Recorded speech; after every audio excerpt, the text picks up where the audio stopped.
बिस्मिल्लाहिर्रहमानिर्रहीम। अस्सलाम वालेकुम।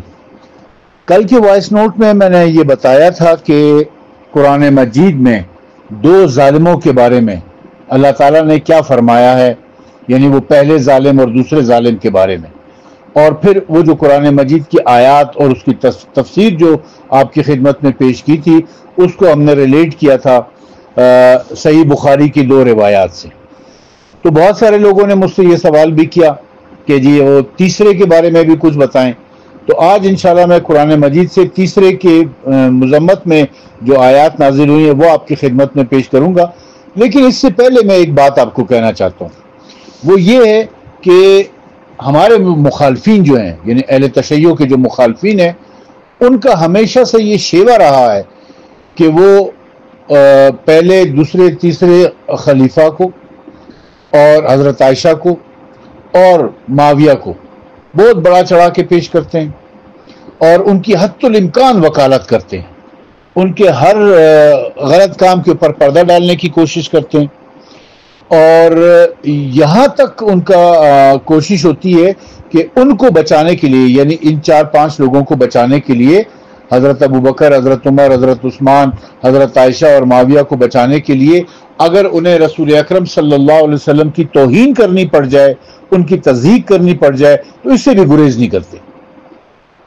दूसरी तरफ आप देखेंगे कि अहले तशय्यो जो है वो हमेशा उनकी ये कोशिश होती है कि वो रसूल अकरम सल्लल्लाहु अलैहि वसल्लम, इमाम अली अलैहिस्सलाम, इमाम हसन, इमाम हुसैन और सैयदा फातिमा ज़हरा सलामुल्लाह अलैहा के फ़ज़ाइल और मसाइब बयान करें और उनकी वकालत करें और उनके बारे में जो सच कुरान और हदीस के अंदर मौजूद है वो दुनिया के सामने पेश करें।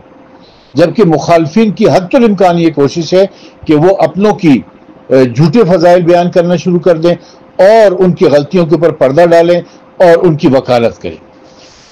अब मेरी इस बात का क्या दलील है, क्या सबूत है, ये आज मैं आपकी खिदमत में पेश करूंगा। आपने बड़े गौर से इसको सुनना है। कुरान मजीद में सूरह अबस 30वें सिपारे में सूरह अबस की चंद आयात हैं जो मैं आपकी खिदमत में पेश करता हूं और इसका तर्जुमा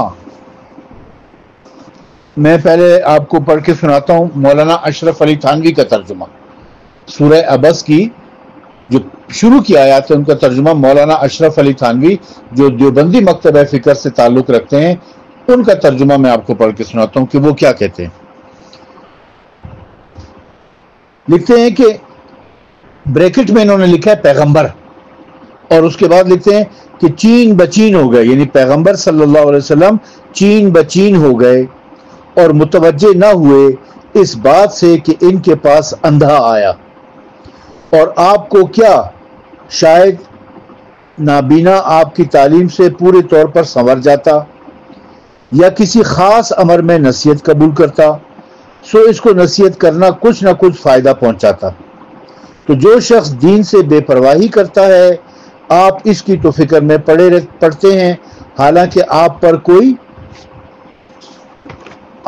कोई बोझ नहीं है। इस हवाले से देखिए, ये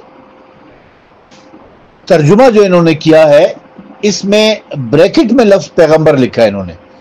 कुरान मजीद के मतन में लफ्ज पैगंबर, नबी, रसूल या रसूल अकरम मुखातिब नहीं है, लेकिन इन्होंने ब्रैकेट में पैगंबर डाल के ये शो करने की कोशिश की है, जाहिर करने की कोशिश की है कि ये आयत माज़ल्ला सुम्मा माज़ल्ला रसूल अकरम सल्लल्लाहु अलैहि वसल्लम के बारे में नाजिल हुई।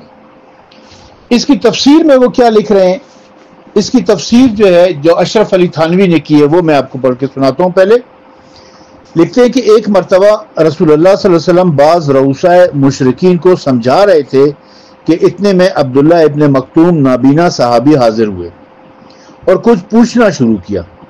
ये क़त्अ कलाम आपको नागवार हुआ और आपने इनकी तरफ इल्तफात न फरमाया और नागवारी की वजह से आप चीन बचीन हुए। चीन बचीन का मतलब होता है मुंह बसूरना, मुंह टेढ़ा कर लेना, माथे पर बल पड़ जाना, नाराजगी का, गुस्से का इजहार करना वगैरह। मजीद लिखा है कि जब आप इस मजलिस से उठकर घर जाने लगे तो ये आयतें नाजिल हुई।